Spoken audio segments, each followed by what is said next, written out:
விசேஷமா இந்த நாளில் கூட உங்களை பார்ப்பது மிக சந்தோஷமான ஒரு நாள். சர்ப்ரைஸ் பண்ண புதிதாக வந்திருக்கிற சகல சகோதரிமார்களுக்கும் சகோதரிமார்களுக்கும் இயேசுவை நாமத்தில் வாழ்த்துக்கிறேன். நான் ஒவ்வொரு நாளும் உங்கள் குடும்பமாக இந்த சேனலுக்காக ஜெபிக்கும் போது நான் உங்களை அனைவருக்காக நான் ஜெபிக்கிறேன். கர்த்தர் உங்களை 1000 மடங்கு 1,00,000 மடங்கு ஆசீர்வதிப்பாராக. இதனால தேவனுடைய ரேமோடைய வார்த்தை எபேசியர் 4ஆம் அதிகாரத்தினுடைய 26வது வசனத்தை நீங்க கவனிக்கும் போது ஆண்டவர் என்னோடு இதுதான் பேச சொன்னாரு. 26வது வசனம், நீங்கள் கோபம் கொண்டாலும் பாவம் செய்யாதீர்கள், சூரியன் அஸ்தமகம் முன்னே உங்கள் எரிச்சல் தனிய கடவுது. தேவ ஜனமே, தேவ பிள்ளைகளை, இன்னைக்கு இந்த காலையில ஆண்டவர் உங்களை பார்த்து சொல்ற வார்த்தை, நீங்கள் கோபம் கொண்டாலும் என்ன பண்ணாதீங்க, பாவம் செய்யாதீங்க. இன்னைக்கு அநேகருடைய நிலைமை என்னன்னா, கோபம் வந்துச்சுன்னா அந்த கோபத்துல பாவம் செய்யற ஒரு நிலைமை. நிறைய நியூஸ் பார்க்குறோம். கோபம் வந்தது, மனைவியை வெட்டிட்டேங்கிறான். அந்த டென்ஷன் தாங்க முடியாம மனைவி என்ன பண்றான், கொலை செய்கிறான். கோபத்தை கண்ட்ரோல் பண்ண முடியாதபடி தன் மனைவி என்ன பண்றான், கொன்று கொடுக்கிறான். கோபம் வந்த போது தன் பிள்ளை அடித்துக் கொள்கிறான். கோபம் வந்தோடனே தன்னுடைய பாவத்தை துணிகரமா என்ன பண்றான், செய்கிறான். மதுரையில ஒரு முறை ஒரு தகப்பன் பயங்கரமான குடிகாரர், ஒரு பயங்கரமான குடி வெறியினாலே குடிச்சுட்டே இருக்கிற மனுஷன், குடிச்சுட்டே இருக்கும் போது அவர் நாள்ல குடிக்க காசு கேட்கிறார். குடிக்க காசு கேட்கும் போது இந்த மண்ணு காசு, அவங்க அப்பா வந்து சண்டை போடுறாங்க, அம்மாட்ட சண்டை போடுற காசு கேட்கிறாரு. பையன் சொல்றான், அம்மா நீ கொடுக்காதம்மா, எல்லா காசையும் நீங்க கொடுத்துட்டா அல்ல எப்படி நம்ம சாப்பிட்றதுன்னு சொல்லி மகன் சொல்லவும் அந்த மனிதன் குடி வெறியில பயங்கரமான கோபம். இன்னைக்கு கோபத்துல அந்த மனுஷன் தன் சொந்த மகனை குடி வெறியில கத்தி எடுத்து அப்படியே குத்தி கொண்டுட்டான். இன்னைக்கு அதுதான் சொல்லுகிறேன், கோபத்தில் எடுக்கிற முடிவு, கோபத்தில் எடுக்கிற தீர்மானம், கோபத்தில் எடுக்கிற பல காரியங்கள் தவறாதான் முடியுது பாருங்க. அதனால ஆண்டவர் சொல்றாரு, உங்களை பார்த்து என்னை பார்த்து சொல்றாரு, நீங்கள் கோபம் கொண்டாலும் பாவம் செய்யாதீர்கள், சூரியன் அஸ்தமகம் முன்னே உங்கள் எரிச்சல் தனிய கடவுது.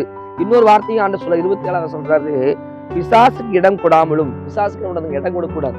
பிசாசு எப்பவுமே கொல்லவும் அழிக்கும் தேடுகிறானா. பிசாசு யாரோ மனிதர்கள் மூலியமா கிரியை செய்வான். பிசாசு பாத்தீங்கன்னா ஒரு மனுஷனால வர்றதில்ல, மனுஷனுக்குள்ள அவங்க வார்த்தையினால அவன் கிரியை செய்வான்.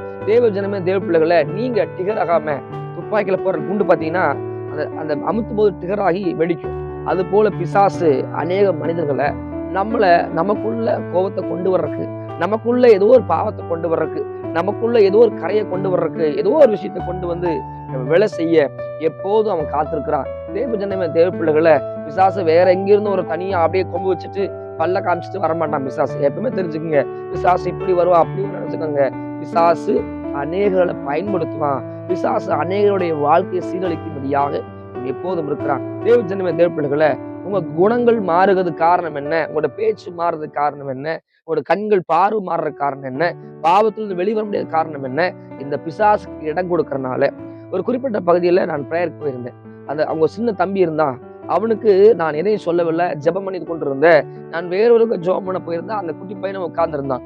தேவனுடைய வல்லமை வந்த போது, கர்த்தருடைய வல்லமை அவன் மேல வந்த போது, தேவனுடைய பிரசனம் வந்த போது அவன் பொத்துன்னு கீழே விழுந்தான். விழுந்தோடனே அவன் சொன்ன முதல் வார்த்தை, என்ன முன்னாடி ஒரு கருப்புருவம் போகுது, என் கண்களுக்கு அது தெரியுது சொல்லி நான் பயந்துட்டேன், எனக்காக ஜெபம் பண்ணுங்க, நீ எங்க இருப்பீங்கன்னு சொல்லி அவன் என்னை கேட்க ஆரம்பிச்சிட்டான். மறுபடியும் அவனுக்கு ஜெபம் பண்ணா, மறுபடியும் அசுத்தாவின் போராட்டம். அப்போ அவன் வாழ்க்கையில் ஏதோ ஒரு போராட்டத்துக்கு காரணம் என்ன, பிசாசுக்கு இடம் கொடுக்கறனால.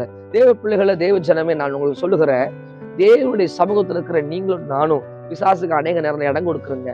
வைராக்கியம் வரும்போது, கோவம் வரும்போது, மனநல பாதிப்புகள் வரும்போது, ஒரு சில மனக்குழப்பங்கள் வரும்போது, பொறாமைகள் வரும்போது, எரிச்சல்கள் வரும்போது, இப்ப நினைச்சுக்கோங்க, அங்க இயேசு அங்க இல்ல, அங்க கர்த்தராக ஆண்டவர் உன்னோட இல்ல, அங்க பிசாசு தான் இருக்கிறா. நல்லா தெரிஞ்சுக்குங்க. கோல் மூட்டுறவங்க, சண்டை போடுறவங்க, பிரிவினை உண்டாக்குறவங்க, பொறாமையை தூண்டுகிறவங்க, இதெல்லாம் பிசாசுடைய அடிச்சுவடுகள். பிசாசு எங்க இருப்பான்னு தெரியுமா? ஒரு நேரடியா வந்து கொலை செய்ய மாட்டான், ஆனா இப்படிப்பட்ட மனிதர்களோடு கிரியை செய்வான். பொறாமையான வார்த்தையினால, பிரிவினை வார்த்தையினால ஒரு ரெண்டகம் பண்ணுவான். அவன் பெருமை உள்ளவனா இருக்கிறான். பிசாசு எப்பவுமே பெருமை உள்ளவன் எதுவும் சொல்லுது பாருங்க. பெருமை உள்ளவனுக்கு தேவன் எதிர்த்து நிற்கிறாருங்க. பிசாசுக்கு இந்த காலை வேளையில இடம் கொடுக்குறீங்களா?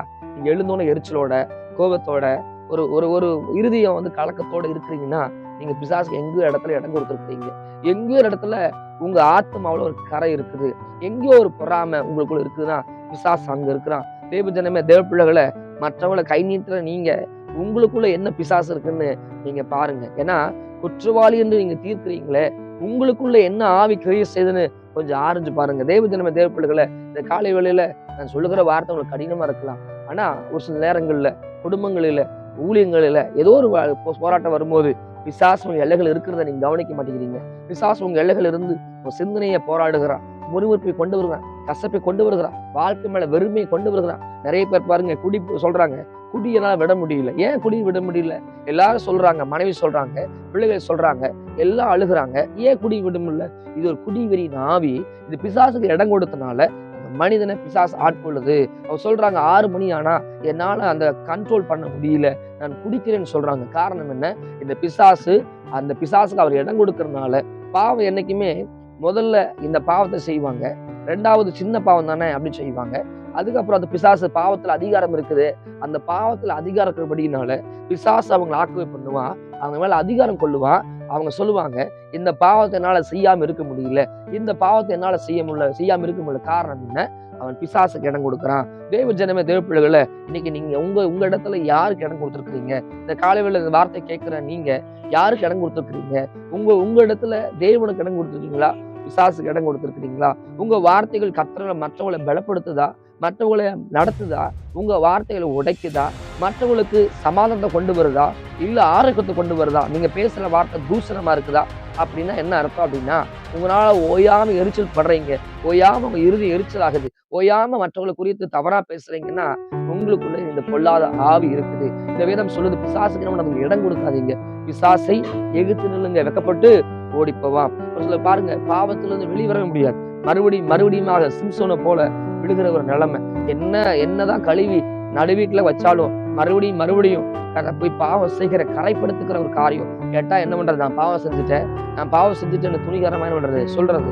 ஆண்டுக்கு முன்னாடி அவர் மன்னிக்கிற தெய்வம் தான். அதே வேளையில நீங்க அச்சிக்கிற அந்த அக்னிக்கு முன்னாடி ஒரு நாள் நிக்க வேண்டிய ஒரு நாள் வரப்போகுது. அதனால சொல்லுகிற, உங்களுக்கு உங்க வாழ்க்கையில பிசாசுக்கு இடம் கொடுக்காதீங்க. பிசாசு கொல்லவும் அழிக்கவும் தேடுகிற வசனம் சொல்லுது. பிசாசு எப்போதும் ஒரு மனிதனை டார்கெட் பண்ணுகிறான், ஒரு மனிதனுடைய வாழ்க்கையை டார்கெட் பண்ணுகிறான். அவன் எப்படி அவன் வாழ்க்கையை ஆசீர்வாதமா இருக்கிறான், அவனை எப்படி குலைக்கலாம், அவன் எப்படி கீழே தள்ளலாம், எப்படியாவது அவனை அழிக்கலான்னு சொல்லி எப்போதும் அவன் காத்திருக்கிறான். தேவ ஜனமே, தேவப்பிள்ளைகளே, இந்த காலை வேளையில பிசாசின் சகல தந்திரங்களை அறிந்து கொள்ளுங்க.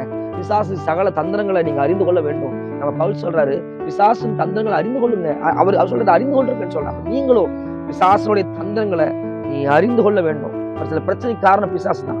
ஒரு சில எல்லைகள்ல ஸ்திரீ செய்த பிசாசு தான். ஒரு சில எல்லைகள்ல உன் வாழ்க்கையில போராடுற பிசாசு தான். நீ மனுஷனோடு போராடுற, பிசாசோடு ஜெயம் எடுக்காம நிறைய பேர் மாம்சத்துல பிசாசு துரத்துவாங்க.